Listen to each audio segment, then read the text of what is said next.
I pushed through the back door of the Marigold room 10 minutes late, with my right shoe broken, my coat damp from the cold, and my heart already tired before the shift had even begun. The restaurant was one of those expensive Italian places where the candles were real, the flowers were fresh, and the staff were expected to look invisible unless a rich guest needed something.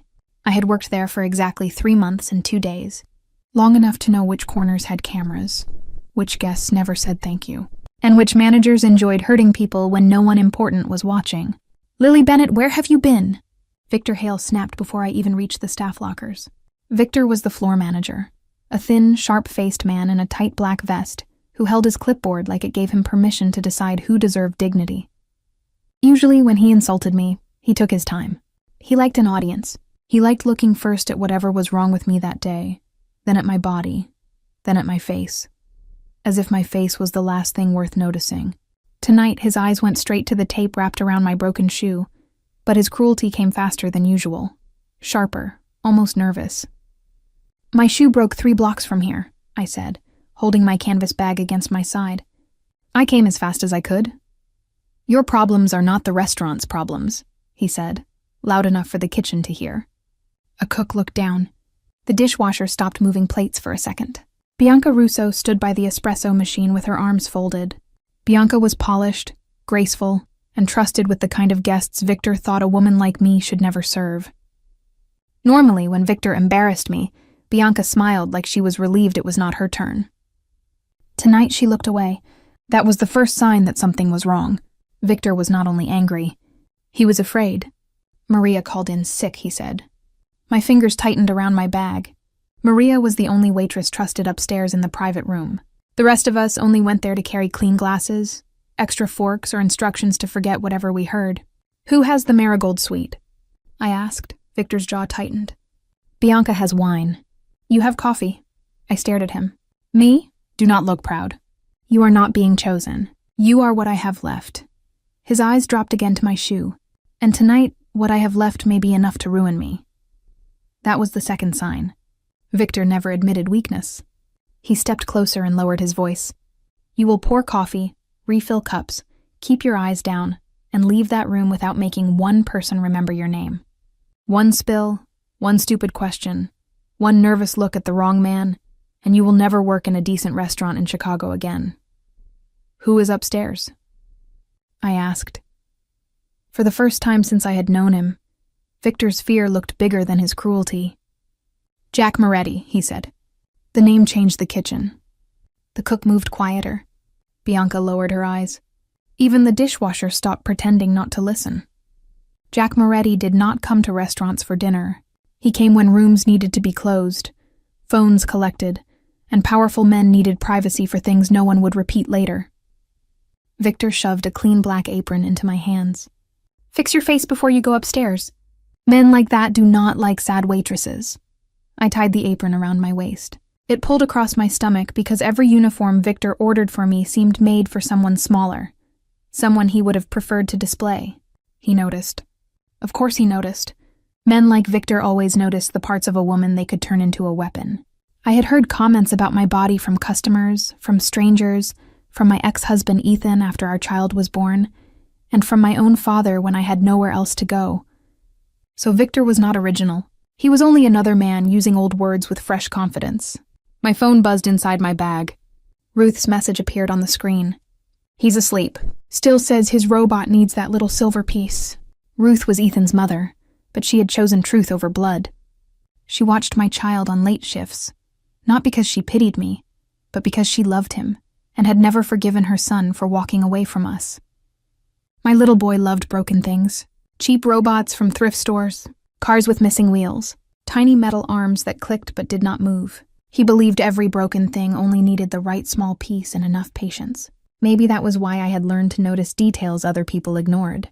A tiny missing piece could stop an entire machine. Victor snapped his fingers. "Are you listening?" I slipped the phone away. "Yes, then move." I looked at him. "Then it is good I am only serving coffee."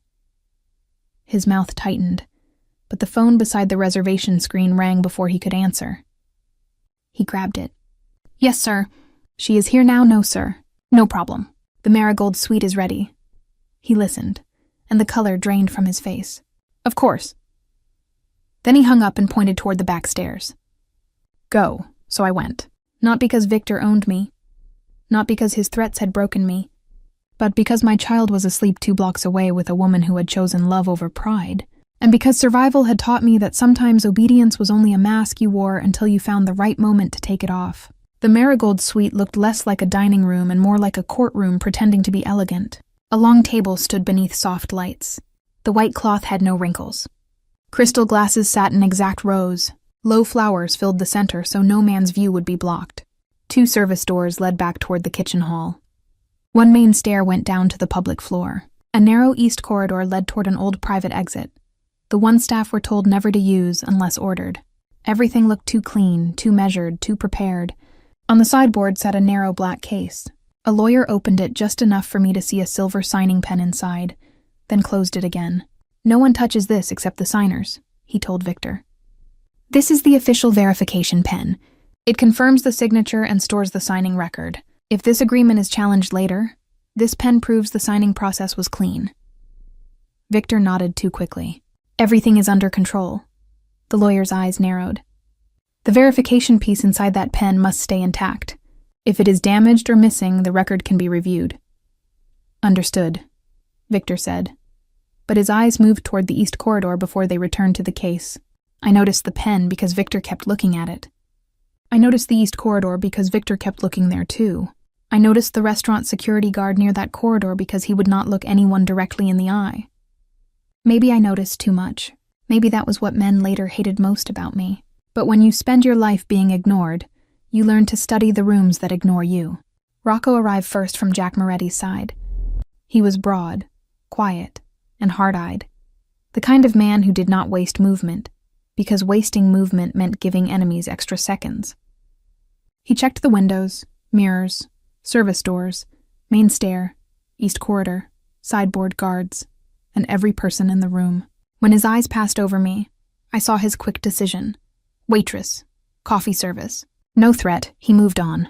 That was fine. Being underestimated was sometimes the only privacy I had. Then Marco Voss entered. I knew him before anyone said his name because the room softened around him. He was older than Jack by several years, with silver at his temples and a calm smile that made nervous people breathe easier. Everyone knew the story. Marco's father had died saving Jack Moretti when Jack was young. After that, the Moretti family raised Marco almost like blood. Jack called him brother. The city called him trusted. Marco crossed the room and rested 2 fingers on the black pen case. Victor did not stop him. He should have. The lawyer had said no one touched it except the signers. Marco's touch lasted only a second, casual enough to look harmless, but his eyes moved once toward the head chair before he looked away. It was a small thing. Most people would miss it. Rocco did not.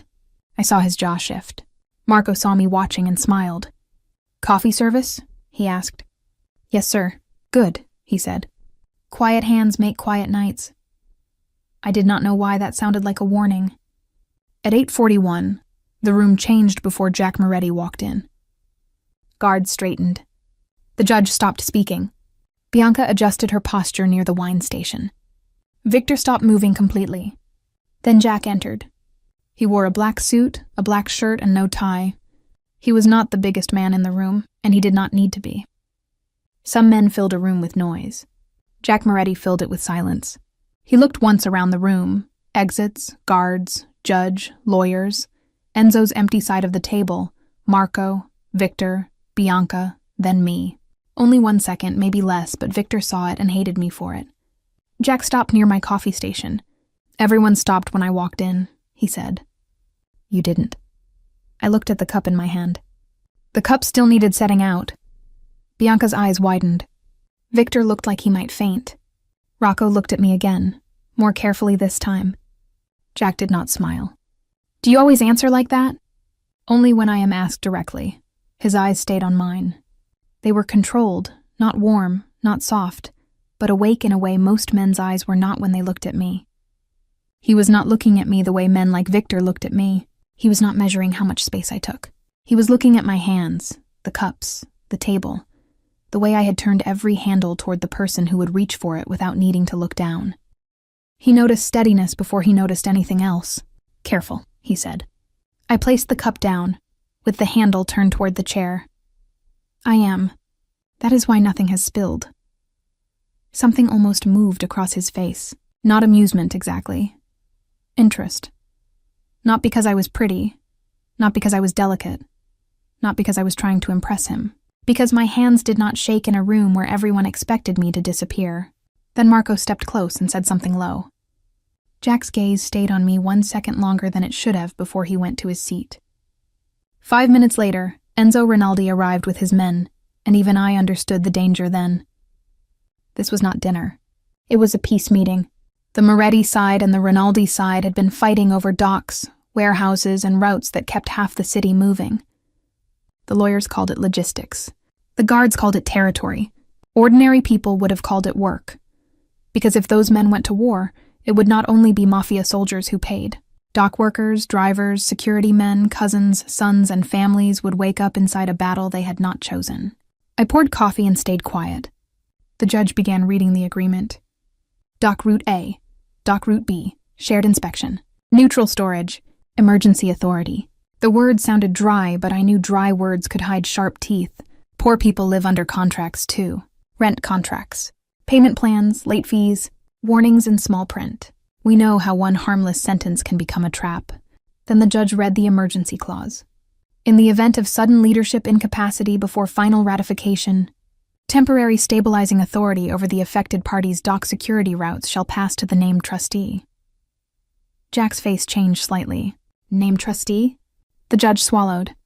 For the Moretti side, Marco Voss. Enzo smiled across the table. Your brother becomes neutral now? Marco smiled back, but again it did not reach his eyes. Neutral enough to keep your men from turning confusion into opportunity. Jack looked at Marco. You approved this language? Marco's voice softened. Your father's old structure. If anything happens, someone trusted holds the line until succession is settled. That is all. Jack watched him for a moment. There was trust in his face, but not blindness. Continue, he said. I poured for the judge, then the lawyers, then Enzo's side, then Jack's. When I reached Jack, he glanced at the pot. Still nothing spilled, he said quietly. I filled his cup without touching the rim. For now, sir. Marco looked at me. She talks more than most coffee girls. Jack looked at the cup, then at my hands. Her hands are steady. I lowered my eyes and moved away, but the word followed me. Steady. No one at the Marigold Room described me that way. Victor described me as late, slow, heavy, not polished enough. Ethan had once described my body as something he had to tolerate. My father had told me I would have to learn to be useful if I could not be beautiful. Steady sounded like a word from a place where no one had measured my worth by how little space I took up. The first course passed. The room stayed quiet in a trained way. Bianca moved through the men with wine, graceful and careful. I stayed near the coffee station. Victor kept checking the pen case. Marco kept speaking softly to Jack. The restaurant security guard near the east corridor kept shifting his weight. Then Victor snapped his fingers at me. Reserve napkins. Service hall. Now. I picked up the empty linen basket and went through the side service door. The corridor behind the suite was cool and narrow, lined with shelves, wine crates, spare linens, and cleaning supplies. The east hallway branched off near a small alcove before turning toward the old private exit. I found the sealed napkins on a lower rack and bent to pull them free. That was when I heard Marco's voice. After he signs. My hand froze. Victor answered him. 20 seconds. No sooner. A third man spoke, low and rough. Rocco? Blocked at the main stair, Marco said. The alarm pushes everyone off balance. Jack goes east. I take him the rest of the way. Victor whispered. And the pen? The signature only has to look clean long enough, Marco said. Once he is dead, the clause does the rest. The rough voice asked, Rinaldi takes the blame? Marco's answer came calm and easy. Of course. That is the point. I did not breathe. I did not need every detail. Jack Moretti was supposed to sign. A fake kitchen alarm would throw the room into confusion. Rocco would be blocked. Victor would send Jack through the east corridor. Marco would lead him into the blind corner. Jack would die before the agreement could be challenged. Rinaldi would be blamed. Marco would step into temporary control of the docks under the emergency clause. Temporary was a word powerful men used when they wanted something permanent, but did not want to say it aloud. Then Victor said, "And the waitress?" My fingers tightened around the napkins. Marco paused. "Which one?" "The heavy one. Coffee service. She watches too much." Heat rose in my face. For 1 second, I wanted to disappear so badly it felt like pain. Marco sounded almost bored when he answered. "No one listens to women who serve coffee." The words did not just insult me. They explained the whole room. The guards, the lawyers, the managers, the men at the table, all of them believed service made a person less real. They believed if I heard something, it still did not count as knowledge. I shifted too quickly. The napkin pack hit the shelf. The sound was small, but in that corridor it felt huge. "Who's there?" The rough voice snapped. I stood with the napkins against my chest and stepped into view. Victor stared at me too long. Marco looked at the napkins, then my face, then my hands. "Lily, isn't it?" he asked. I hated that he knew my name. "Yes, sir." Victor's eyes were sharp. "How long were you there?" I looked at him the way waitresses look at men who expect service, not truth. "Long enough to find the napkins." Marco smiled. That was worse than anger. "Then go back in," he said, "and move carefully." I lowered my eyes because men like Marco trusted lowered eyes. They mistook them for surrender. Then I returned to the private room with the napkins in my arms and a murder plan sitting behind my teeth. I could have left. The thought came fast and ugly. I could have gone down the back stairs, taken off the apron, and walked into the cold. Jack Moretti was not my friend. He was not innocent in any simple way. Men did not fear his name because he handed out kindness. But this was not only about Jack. If Marco killed him and blamed Rinaldi, the city would bleed by morning. Men who had never sat at that table would die for a lie spoken inside it. And if Victor decided the coffee girl had heard too much, I might disappear before anyone noticed I was missing. I looked at Jack across the room. He sat beside the man who was about to lead him to his death. His brother, his trusted man, the son of the man who had once saved him. How do you warn a man like that when the enemy is sitting close enough to touch his sleeve? I could not walk to his chair and whisper murder in front of Marco. I could not tell Rocco without Victor stopping me. I could not shout. I could not run to the police. I had one advantage. They believed I was careless.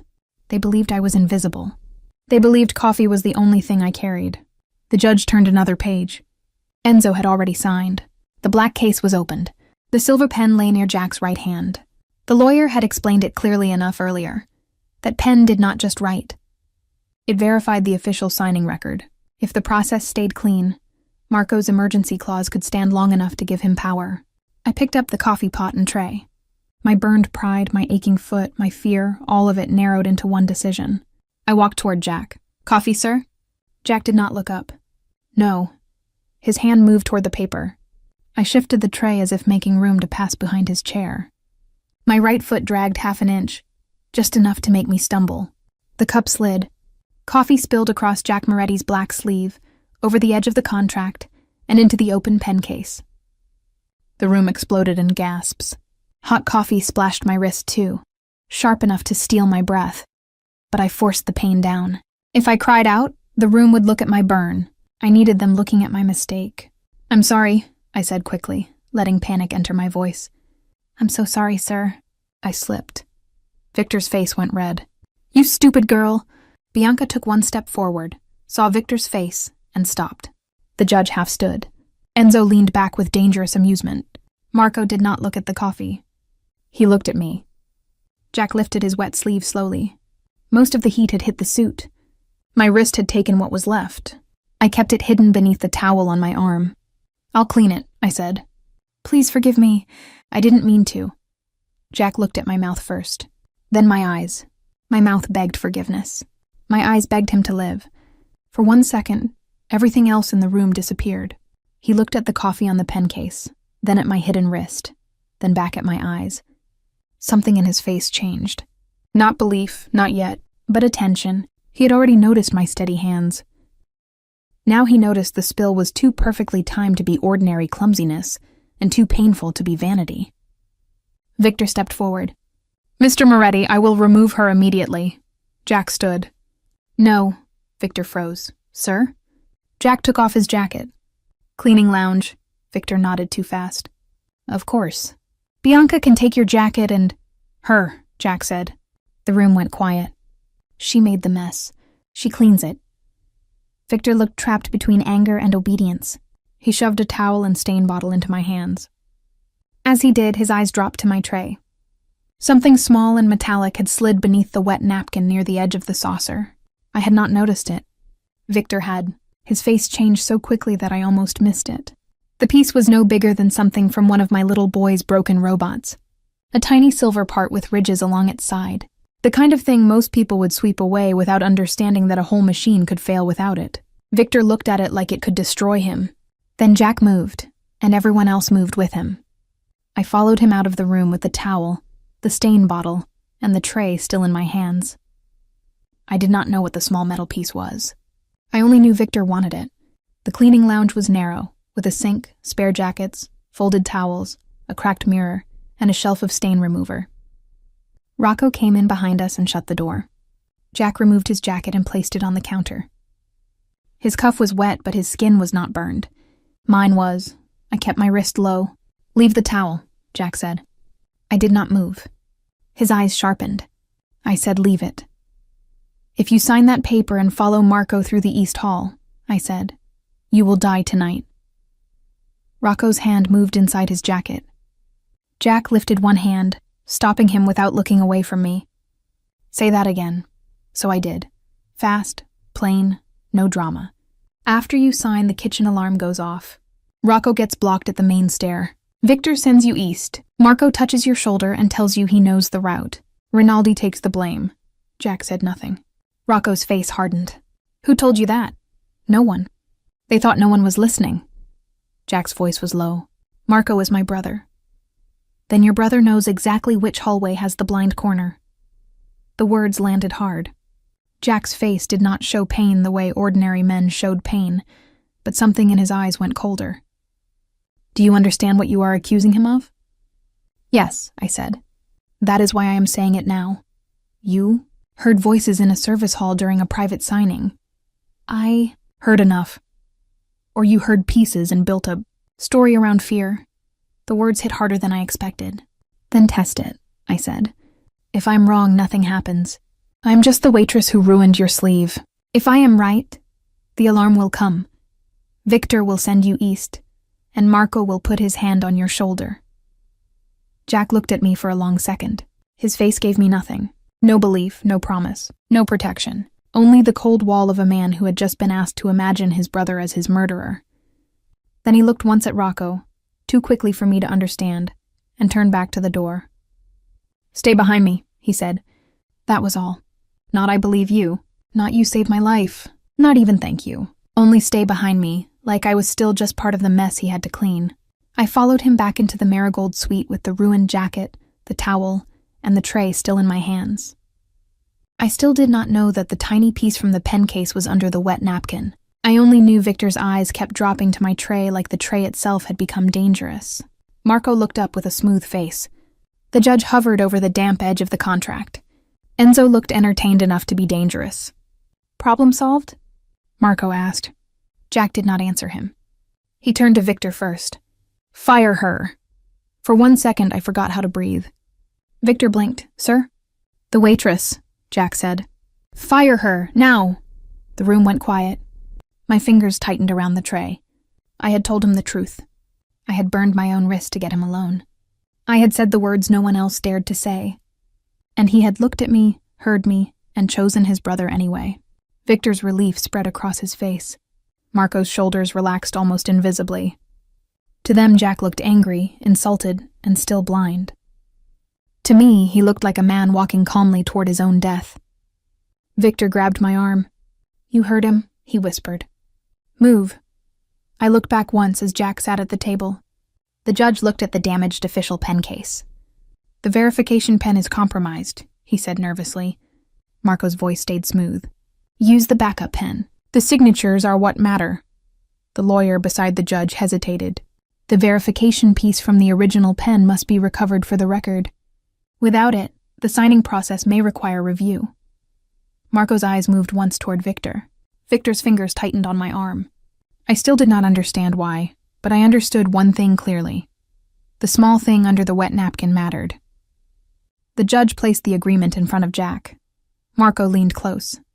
"One signature," he said softly. "Then we can all breathe." Jack picked up the backup pen. My chest tightened. No, I thought. Please don't. But he signed. And in that moment, I believed I had failed. 20 seconds later, the kitchen alarm screamed.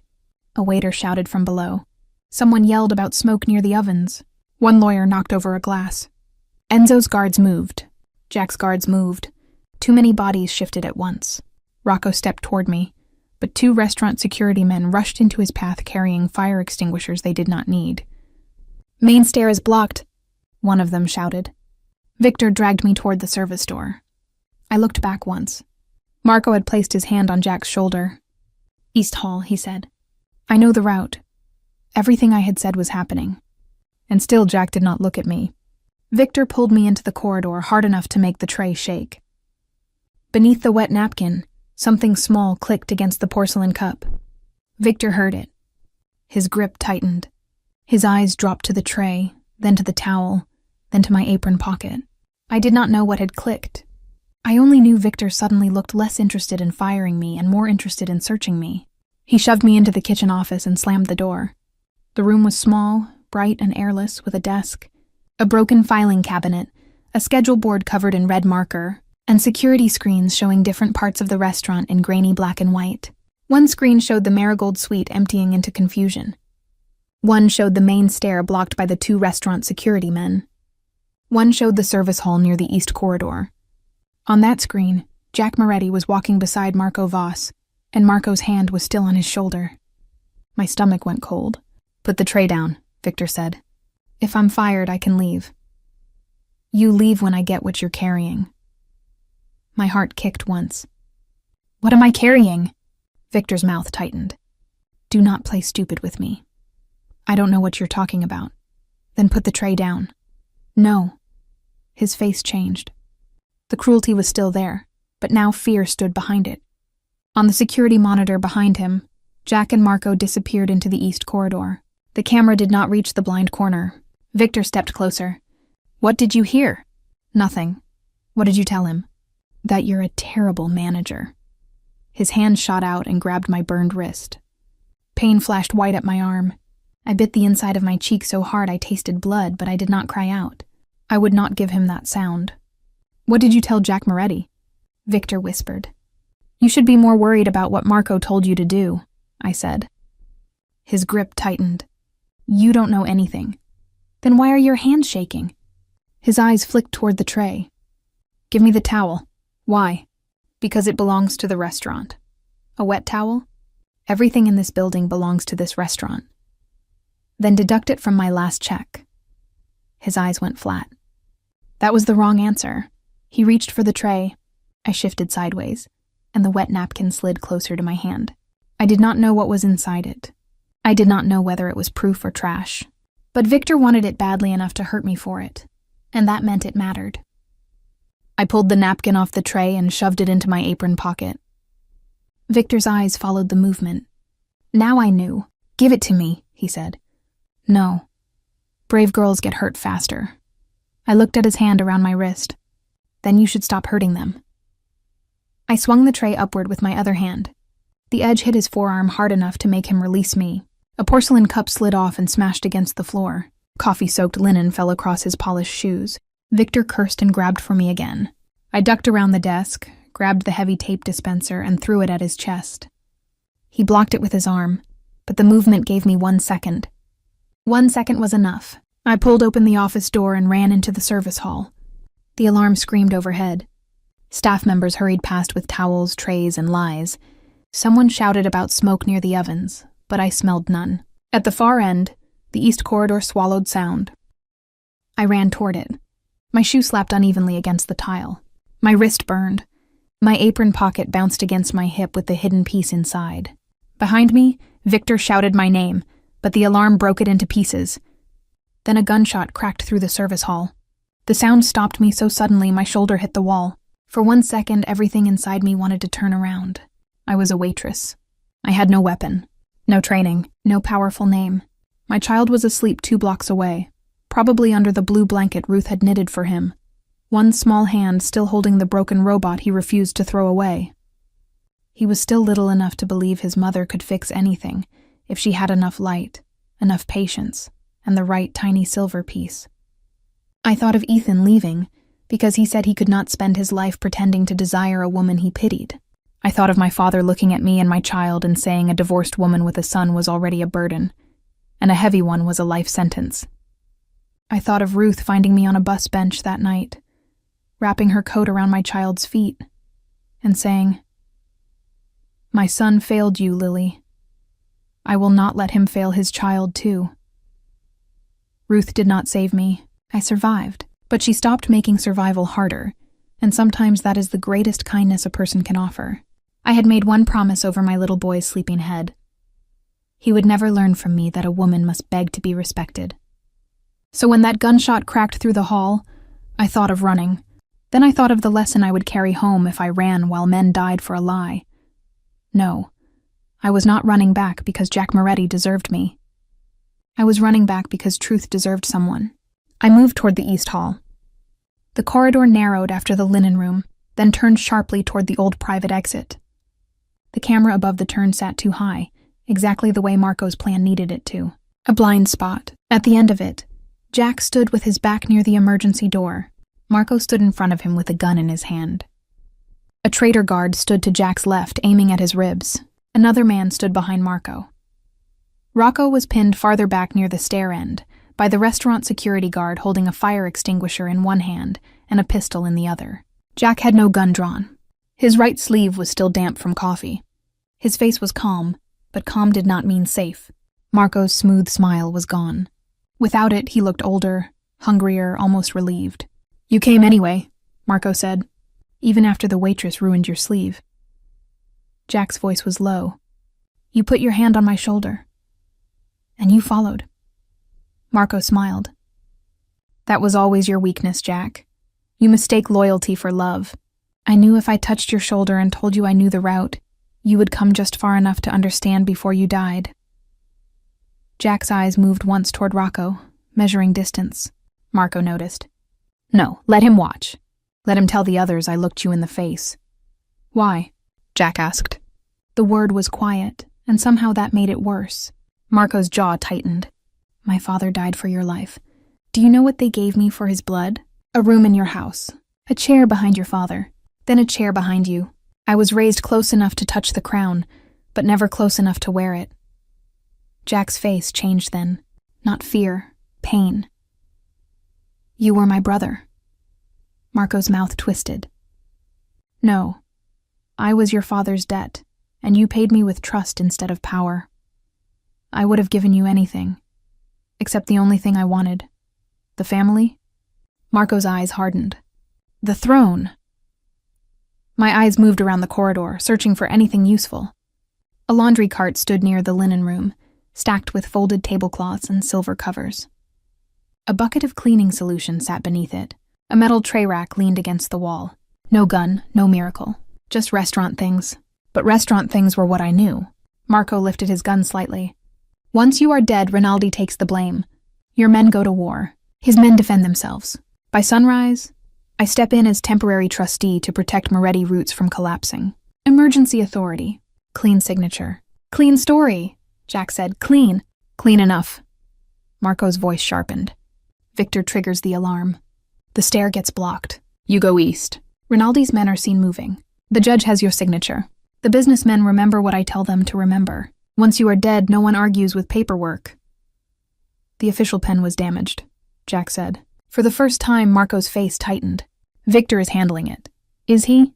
Marco's gaze shifted past Jack and found me in the shadows. For half a second, no one else moved. Jack saw Marco see me, and his eyes changed. The traitor guard began to turn. I grabbed the laundry cart with both hands and shoved. Pain tore through my burned wrist, but the wheels broke free. The cart slammed into the guard's knees just as he fired. The shot went wild, exploding into the wall above Jack's shoulder. Rocco moved like something released from a cage. He drove his elbow into the restaurant security man's throat, ripped the pistol from his hand, and swung him into the wall. Jack dropped low and kicked the tray rack into the second guard's legs. Metal crashed across the corridor. Marco cursed and aimed at me. I ducked behind the laundry cart as another shot tore through folded tablecloths. Silver covers clattered across the floor. I grabbed the bucket from beneath the cart and threw it across the tile. Cleaning solution spread under Marco's polished shoes. He slipped half a step. That was enough. Jack closed the distance and caught Marco's gun wrist before he could fire again. The two men hit the wall hard. Marco was older, but hatred made him strong. Jack was faster. But he was fighting a man he had once called brother, and that hesitation cost him. Marco drove his knee into Jack's side. Jack grunted. Rocco was still dealing with the guard near the stairs. The traitor guard I had hit with the cart grabbed my ankle. I kicked backward blindly, my heel striking his face. He cursed and loosened his grip. I scrambled away, grabbed one of the fallen silver covers, and swung it at him. The sound it made was ugly and hollow, nothing like the graceful courage people write about in stories, but he went down. Marco and Jack crashed against the emergency door. The gun skidded across the floor toward me. I froze. I had never held a gun. I did not want to. Before I could move, Victor appeared at the far end of the corridor. His face was red, his hair disheveled, and his eyes went straight to my apron pocket. "Lily!" he shouted. Marco looked toward Victor. That mistake finished him. Jack used the distraction and slammed Marco's wrist against the doorframe until the gun dropped.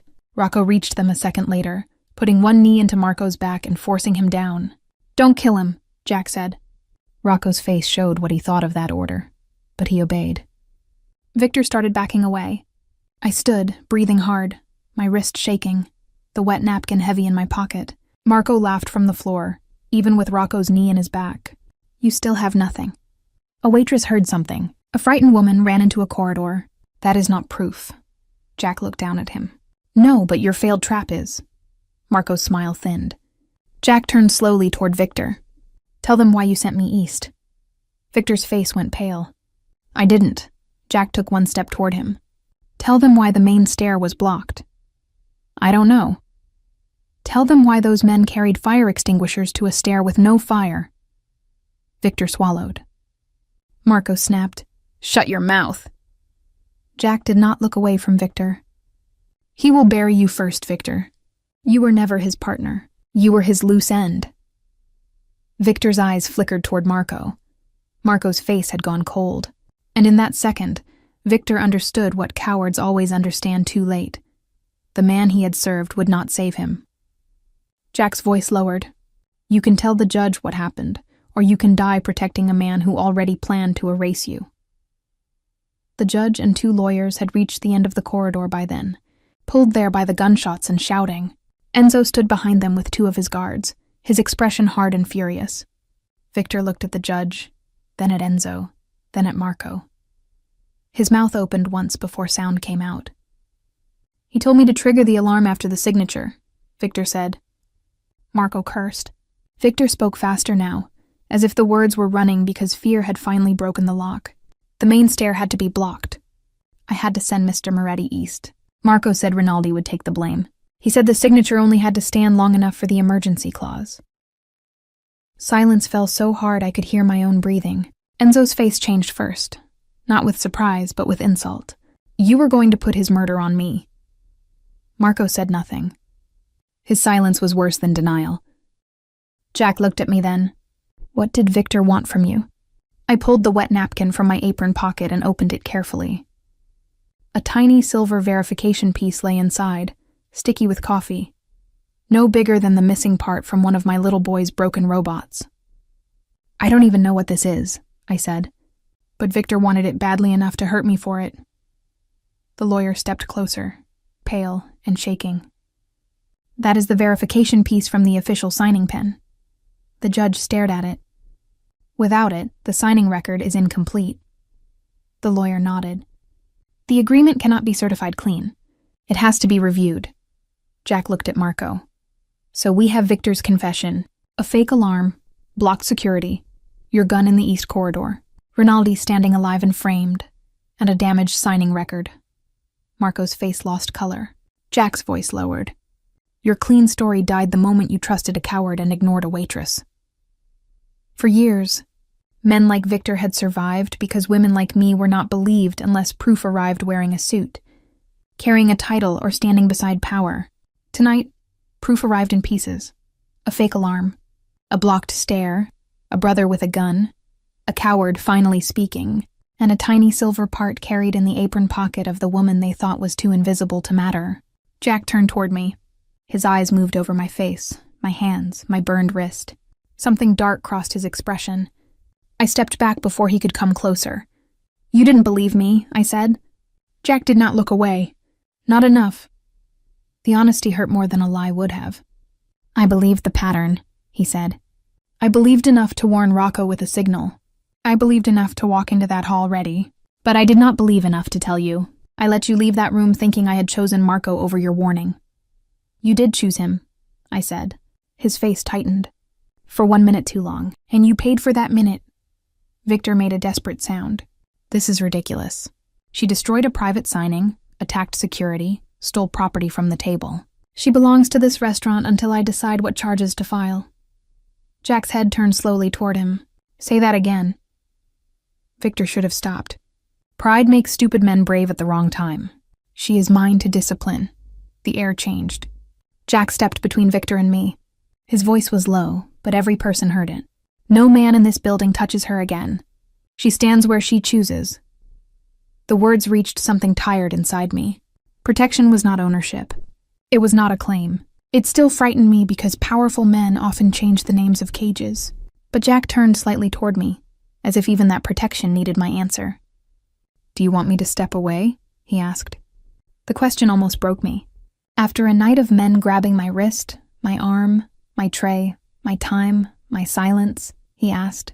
My throat tightened. "Not yet," I said. He nodded once and faced Victor again. "Take him out." Jack's men moved. Victor tried to pull away, but without fear to hold other people in place, he was only a man in a tight vest. As they dragged him past me, he leaned close enough to hiss. "You think he sees you now? Men like that only notice women when they are useful." I looked at him, at the smallness in his eyes, at the ruins of his power. "Maybe," I said, "but you made the mistake of thinking useful meant worthless." His face twisted, and then he was gone. Bianca stood near the service door with 2 other staff members. Her face was pale, one hand pressed to her mouth. "Lily," she whispered. "I didn't know. I wanted to be generous. I wanted to say it was fine, that fear makes people small, that I understood. But I was tired of women being asked to soften the edges of what others had done to them." "You knew enough to look away," I said. Her eyes filled. I was scared he would turn on me next. I looked toward the hall where Victor had disappeared, then back at her. "Then be scared and still tell the truth. That is where courage starts." She nodded slowly, as if the words hurt because they were deserved. The next hour passed in pieces. Jack's men secured the restaurant. Enzo Rinaldi was held in the Marigold suite until Victor's confession, and Marco's attack cleared his side of the trap. He did not thank me. Men like Enzo did not thank waitresses. But when he left, he paused near the service door, looked at me once, and gave a small nod. In his world, that was almost a speech. The judge reread the damaged signing record 3 times with shaking hands. The lawyers made urgent calls. The businessmen suddenly remembered other rooms they needed to be in. Marco Voss was taken away without another word. His silence did not look powerful anymore. It looked empty. Rocco brought me a clean bandage and stood beside the sink while I ran cold water over my wrist. He did not speak for a long time. Finally, he said, "That was stupid." I looked at him. "You are welcome." His mouth almost moved. "All so brave." I was afraid the whole time. That is usually when brave counts. I dried my wrist carefully. Jack stood near the service door speaking to the judge, but his eyes came back to me more than once. Not possessive, not hungry. Checking. Learning. Each time I caught him, he looked away first, as if he understood that after tonight, being watched without permission might feel too close to being trapped. When the worst of the chaos ended, I took off my apron and folded it over my arm. Jack stepped toward me, then stopped at a careful distance.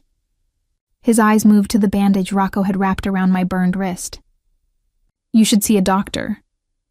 I looked toward the back door of the restaurant, toward the cold alley, toward the street that would take me to Ruth's apartment. "My wrist can wait," It shouldn't. My son can't. For the first time that night, something in Jack's face changed. Not shock exactly. Something quieter. You have a son? Yes, I said. He's 4. His name is Noah. He's asleep at Ruth's apartment, and when he wakes up, I need to be there. I am not staying in this building one more minute while my child is waiting for me. Jack went still. He did not ask where Ruth lived. He did not ask why Noah's father was not there. He did not ask questions he had not earned the right to ask. He only nodded once and said, "Then you go to your son." "I don't want charity," I said, because the night had taken too much from me and I needed at least that one wall standing. "Good," Jack said. "I don't give charity. What do you give?" He looked at the ruined private room, then back at me. "Repairs." That was better than debt. Debt made people owned. Repair meant something had been broken, and someone was willing to name it. "I'm not one of your repairs," I said. His eyes held mine. "No, you are not." I left through the back door with my coat pulled tight, and my broken shoe slapping the pavement. Rocco appeared beside the alley entrance holding a plain black box. Not for me, I told myself, but of course it was. "Shoes," he said. I stared at him. "What?" "Your right one is held together by tape. There is glass in the service hall. These are not payment. They are not a gift. They are safety." That sounded so much like something a man had practiced not to make wrong that I almost smiled. "Did Jack tell you to say that?" "No, I improved it." I took the box because walking 2 blocks on a broken shoe after everything else felt like pride trying to punish me. Inside were black flats, simple, soft, and my size. I changed near the back step while Rocco stood facing the other way with the seriousness of a soldier guarding a border. "Thank you," I said. "Boss said you don't like being bought." "Smart man." "Learning man," Rocco said. I carried my broken shoe in the box and walked to Ruth's apartment. Ruth opened the door before I knocked twice. Her gray hair was loose around her face, and worry had already found her eyes. "Lily?" I stepped inside and saw Noah asleep on the couch, one hand wrapped around his robot. My throat closed. Ruth saw the bandage on my wrist and the stain on my sleeve. "What happened?" I looked at Noah, then back at her. A long night, Ruth did not push. She never pushed where fear was still fresh. She only took my coat, touched my cheek, and said, "Then sit down before your legs remember they are tired." I sat beside Noah and watched him sleep. His robot's arm was still loose. The missing silver piece was still missing. For a strange second I wanted to laugh. A room full of dangerous men had nearly fallen apart because of a silver piece no bigger than the one my son believed would fix a toy. The world was ridiculous. The world was cruel. The world was sometimes saved by women nobody thought to ask. 3 days later, the Marigold Room reopened under new management. Victor Hale's name vanished from the schedule board like it had never been there, Bianca testified. The restaurant security men disappeared into whatever consequences men like Jack arranged when the law was too slow and the streets were too fast. Marco Voss did not appear in public again. The paper said a private business dispute had delayed a dock agreement. The city kept moving. Most people never knew how close it had come to burning. I did not return to the Marigold Room. Not because I was afraid. Because I had no interest in being grateful to a place that only respected me after powerful men heard Victor confess. I found work at a smaller cafe owned by an older woman named Mrs. Alvarez, who paid on time, fed her staff before long shifts, and told rude customers they could drink coffee elsewhere if kindness was too expensive for them. I liked her immediately. My wrist healed slowly. Noah colored little stars on my bandage and told Ruth his mother had fought a bad machine. I did not correct him completely. Some machines are made of metal. Some are made of men, silence, and rooms where nobody listens. On the 7th morning, Jack Moretti walked into the cafe. The whole room seemed to notice him, even without knowing his name. He wore a dark coat, no guards inside, though I saw Rocco through the front window pretending to be interested in the bakery display. Jack did not walk to the counter like a man claiming territory. He waited behind 2 customers, hands visible, eyes lowered enough not to frighten Mrs. Alvarez. When it was his turn, I looked at him over the register. "Coffee? If you are willing to pour it. I pour for paying customers. Then I'll pay." Mrs. Alvarez looked from him to me with the sharp attention of a woman who had lived long enough to identify trouble by posture alone. "Lily?" she asked. "It's fine," I said. Jack heard the caution in my voice and did not pretend not to. I poured his coffee into a white ceramic cup and set it on the counter. "Anything else?" "5 minutes," he said. "Only if you choose." I could have said no. He would have left. I believed that, and believing it made the choice harder. I took my break and sat across from him at the small table near the window. For a while, neither of us spoke. Outside, Rocco stared at a croissant like it might confess something. Jack looked at my wrist. "How is it?" "Healing. I'm sorry." "For which part?" He did not flinch. "For not believing you enough." My throat tightened. "That is a very specific answer." "It should be. General apologies are what men use when they want forgiveness without memory." I did not answer. He lowered his eyes to the cup. "I believed the pattern. I believed enough to prepare. But I did not believe enough to tell you. I let you think I had chosen Marco over your truth." "You did choose him," I said. "For 1 minute too long," he said. "And you paid for that minute." That silence sat between us for a long time.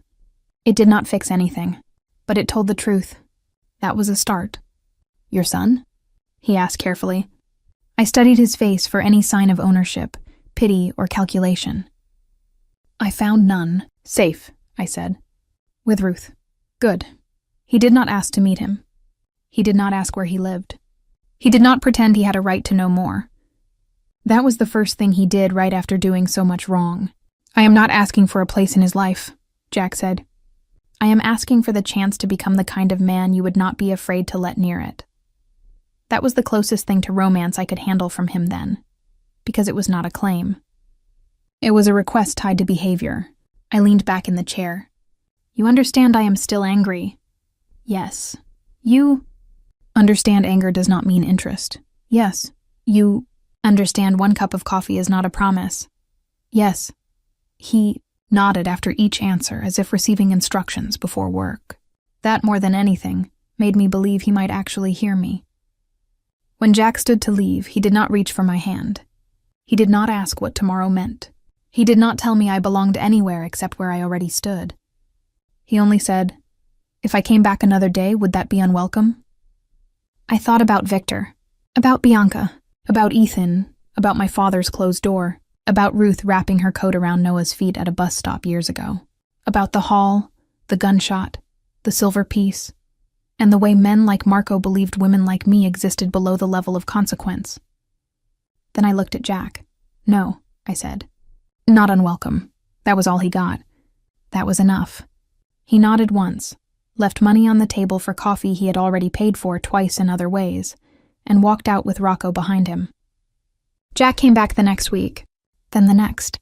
Not every day, never enough to make the cafe feel surrounded. Sometimes he ordered coffee and left. Sometimes he sat for 5 minutes. Sometimes he asked about Noah without asking to meet him. Sometimes he said nothing at all, and I learned that silence could be respectful when a man was not using it as punishment.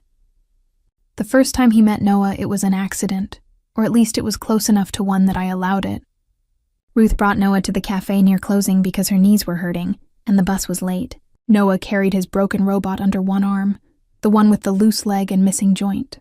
Jack was standing outside near the window, waiting because he had learned not to enter when I was busy. Noah saw him before I could explain anything, and walked straight up to him with the confidence only children and kings seem to have. "Are you the man from Mom's coffee story?" he asked. Jack froze like he had faced weapons with less fear. He looked at me first, silently asking permission to answer. I nodded. "I hope I'm not the worst part of it," Jack said. Noah considered that. "Mom said the bad machine broke. Your mother helped break it." Noah lifted his robot. "Can you fix machines?" Jack looked at the robot as if it might be more complicated than the entire dock agreement. "Some?" "This one needs a silver joint," Noah said. "Mom says broken things still work if you find the right small piece." Jack's eyes moved to mine. He understood then. Not all of it, but enough. The silver piece had never been only about the pen. It had been about a little boy who believed broken things deserved patience, and a mother who had carried that belief into a room full of men who thought she was nothing. "I can try," Jack said carefully, "but only if your mother allows it." Noah turned to me. "Can he try?" I looked at Jack. He did not look smug. He did not look like he had won anything. He looked like a man being invited into something fragile and aware that one wrong move would break it. "He can try," I said, "but he has to give it back even if he cannot fix it." Jack accepted the robot with both hands. "Agreed." Rocco, standing near the car, muttered, "I know a better repairman." Noah pointed at him. "Then he can help." Rocco looked at Jack. Jack looked at me. I smiled despite myself. "Looks like you have been hired." That became the beginning. Not flowers, not diamonds, not big promises, just small permissions earned slowly. Jack and Rocco found an old toy repairman who made a tiny silver joint for Noah's robot. Jack did not bring it to me like a gift meant to impress. He came to the cafe 2 weeks later, placed the repaired robot on the counter, and said, "Noah asked me to try. This belongs to him." I took the robot and tested the leg. It moved. Smoothly. For a moment my throat closed. "How much?" I asked. Jack's face softened. He paid with a drawing. "Jack, I'm serious." He pulled a folded paper from his coat pocket. Noah had drawn a robot with 3 arms, one of them labeled Rocco. I laughed before I could stop myself. Jack watched me like the sound mattered. After that, he learned slowly. He fixed a robot badly and let Noah laugh at him. He sent Ruth a car for her doctor appointment only after asking me first. And when I said no the first time, he did not argue. The second time, Ruth herself said yes because her knees were hurting and Pride had never paid a medical bill.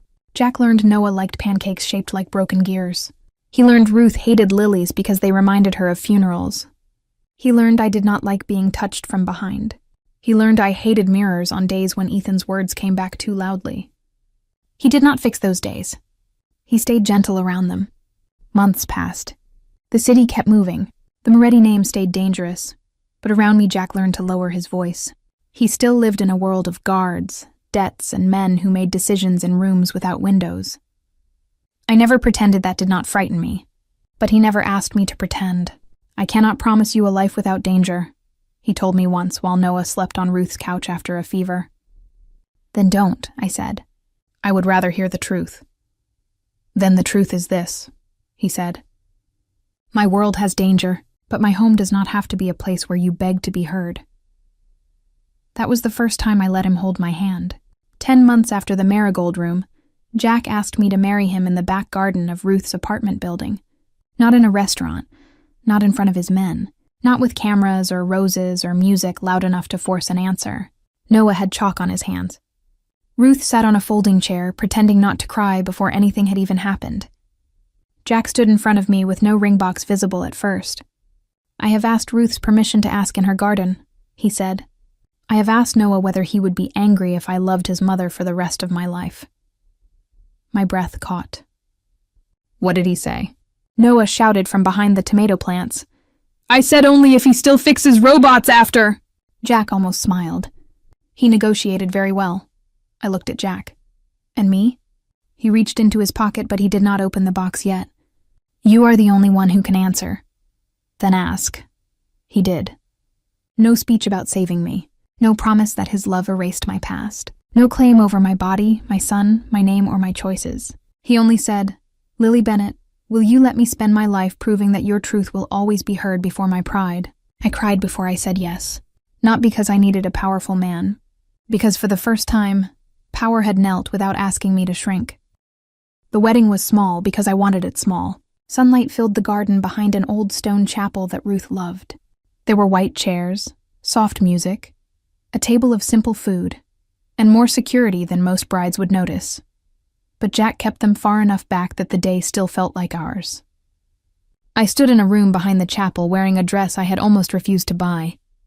It was not the kind of dress women like Bianca wore in bridal magazines. It did not hide all of me. It shaped around my waist, my stomach, my hips, the softness I had spent years trying to apologize for. My hands trembled as I looked in the mirror. For a moment, I heard Ethan's voice as clearly as if he stood behind me. "You don't look like the woman I married." Then my father's voice followed. "A divorced woman with a son is already a burden, and a heavy one is a life sentence." My hand moved to my stomach before I could stop it. This body had carried Noah. This body had worked double shifts. This body had stood in restaurants where men looked through me until they needed something. This body had burned, run, fought, lifted my son, fed him, held him, protected him, and still some part of me wanted to ask the mirror for forgiveness. The door opened slightly, then stopped. Jack's voice came from outside. "May I come in?" Even now, he asked. I wiped my cheek. "Yes." He stepped in and stopped like the room itself had warned him to be careful. He wore a black suit, but not the kind he wore to make men afraid. This one was simple, formal, human. His eyes found mine in the mirror, then moved once over the dress, not with hunger, not with judgment, but with a kind of quiet reverence that made me look away first. "Do I look all right?" I asked. His face changed. No, my heart dropped. He stepped closer, slowly, leaving space for me to stop him. "You do not look all right," he said. "You look like a woman no man had the right to make ashamed." The tears came so fast I hated them. "Jack, may I?" he asked, his hand hovering near my waist. I nodded. He touched me gently, not hiding the softness, not avoiding the place I had covered with my own arms for years. His palm rested over the curve of my stomach like it was not something to forgive. "This is not something I accept because I love you," he said quietly. "This is part of why I understand you. This body carried your son, your hunger, your fear, your work, your truth. Ethan was too small to honor it. I am not." I broke then. Not loudly. Not beautifully, just honestly. Jack did not rush to fix my tears. He stood with me through them. He looked at me after Noah, I whispered, like I had become less. Jack's hand stayed steady. Then he did not know how to count. I laughed through the tears because it was such a strange answer. He looked at me in the mirror. "I see more, Lily, not less." Ruth knocked once and came in without waiting, because Ruth had earned that right. She saw my face, saw Jack's hand at my waist, and pointed at him with shaking fingers. "If you make her cry badly, I will ruin your wedding." Jack stepped back immediately. "Yes, ma'am." Ruth looked at me. "Good tears?" I nodded, and she cried harder than I had. Noah burst in 5 seconds later, holding the ring pillow upside down. "Everyone is waiting, and Rocco says I can't test the rings on my robot." "Rocco is right," I said. Noah sighed like all adults had failed him. Jack crouched in front of him. "Today, the rings stay on people." Noah looked at him seriously. After today, we negotiate." That satisfied him. The ceremony began under clear daylight. Ruth sat in the front row with a handkerchief twisted in both hands.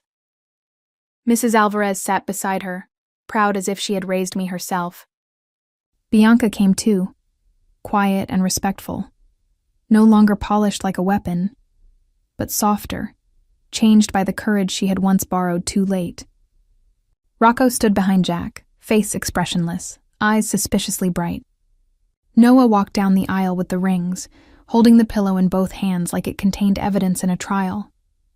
When I reached Jack, he did not look at me like a man receiving a bride. He looked at me like a man being trusted with something he knew he had not created and did not own. The vows were simple until Jack turned slightly toward Noah. He had asked me first. He had asked Noah too. Still, seeing him do it made my chest ache. Jack knelt in front of my son. The Mafia boss who made grown men lower their voices, now eye level, with a 4-year-old boy holding a crooked ring pillow. "Noah," he said, "I'm not here to replace anyone." Noah nodded seriously. "Because I have a dad." Jack's jaw tightened for half a second, but his voice stayed gentle. "Yes, and I am not here to take his name from you. I am here to promise that you and your mother will never have to beg for a place at my table. I promise to protect you without owning you. I promise to listen when you speak, and I promise to keep learning how to fix robots, even when Rocco is better than me." Noah looked at Rocco. "He is better." Rocco nodded once. "Obviously," people laughed softly. Ruth cried into her handkerchief. Jack looked back at Noah. "May I marry your mother?" Noah looked at me first. That mattered. He looked to me, not Jack. I nodded through tears. Noah turned back and said, "Yes, but she gets the biggest pancake." Jack's mouth curved. "Agreed?" Then Jack stood and faced me. His vows were not sweet in the usual way. They were stronger than sweet. "I do not promise you a life without danger," he said. "That would be a lie, and you have had enough men lie to make themselves look better. I promise you a life where your truth is heard before my pride. I promise your son will never be treated like extra weight. I promise no part of you will be hidden to make me comfortable. I promise that when the world calls you too much, I will remember that too much was exactly what saved my life." My hands shook as I gave my vows. "I do not promise to stop being afraid," I said. "I do not promise to forget the nights that taught me caution. But I promise not to punish you for the men who failed me, if you promise not to punish me for needing time. I promise to stand beside you, not behind you. I promise to tell you the truth even when it hurts. And I promise to remind you, whenever power makes you deaf, that a waitress once saved your life because she was listening." Jack's eyes shone then. He did not hide it. The ring slipped on. The kiss was gentle. Not a claim, not a performance, a beginning. Later, at the small reception, Noah fed cake to his robot first and got icing on its broken arm. Ruth danced with Rocco for 12 unexpected seconds, and then declared him too stiff to be useful. Mrs. Alvarez told Jack he was welcome in her cafe only if he continued to wait in line. Jack promised he would.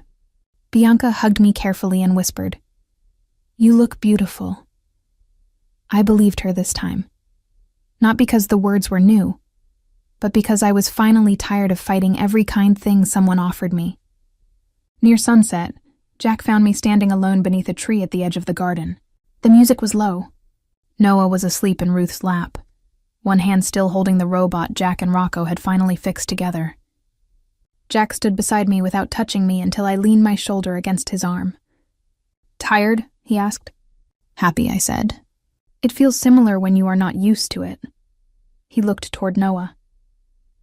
He asked if we can build a robot with 3 arms. "Can you?" "No. Will you try?" "Yes," I smiled. "Then you'll fit in." Jack was quiet for a moment. "Do you ever regret spilling the coffee?" I looked at him, at the man I had once thought had chosen his brother over my truth. The man who had been wrong and admitted it. The man who had learned to ask before touching, wait before claiming, listen before deciding. "No," I said, "but I still have the scar." His eyes moved to my wrist. The burn had faded, but not vanished. "I know." "Good," I said. "Do not forget it." He took my hand and kissed the scar. Not dramatically, not as if pain was romantic, but as if memory deserved respect. Never. That night, when the guests were gone and Ruth had taken Noah upstairs, I stood again in front of a mirror, still in my wedding dress. For years, mirrors had been rooms where old voices waited for me. Ethan's disgust, my father's disappointment, Victor's insults, the world's quiet instructions to become smaller. But that night, when I looked at myself, I saw the same body, the same curves, the same stomach, the same arms that had carried trays and children and fear. Nothing magical had changed. And that was the miracle. I did not need to become a different woman to be loved differently. Jack came to the doorway and stopped. "May I?" he asked. I smiled. "You're my husband now." That was not my question. My throat tightened again, but this time the tears did not hurt. "Yes," I said. He came in and stood behind me, careful even in closeness. I looked at our reflection and thought of the first night in the Marigold Room, of candles, coffee, bloodless contracts, fake alarms, and men who believed no one listened to women who served coffee. Ethan had looked at my body and seen what changed. Jack looked at the same body and saw what survived. Victor had looked at my work and seen someone easy to blame. Jack looked at the same hands and saw steadiness. Marco had looked at me and seen an invisible waitress. The world had nearly burned because he was wrong. Noah murmured from the next room, half asleep. "Mom?" I stepped away from the mirror and went to him. "I'm here," I whispered, just as I had whispered on harder nights. But this time the words felt different. They did not only mean I had survived. They meant I had stayed. They meant I had fought. They meant my son would grow up knowing his mother did not bow her head because powerful men expected silence. Jack stood in the doorway, not entering Noah's room until I nodded. Then he came in, sat on the edge of the bed, and picked up the fixed robot from the blanket. Noah opened one eye. "Careful," he mumbled. Jack's mouth softened. Always. And for the first time in years, I believed that a broken thing could be repaired without pretending it had never been broken. I was not rescued by a powerful man. I was not made valuable by a ring, a name, or a mafia boss who finally learned to listen. I had already been valuable when I walked through the back door 10 minutes late with one broken shoe and a tired heart. I had already been valuable when no one looked. Jack had not made me worthy. He had only arrived late to a truth that had always been there. And when he reached for my hand in the quiet room where my son slept between old pain and new safety, I gave it to him, not because I needed saving, but because he finally understood that I had already saved myself.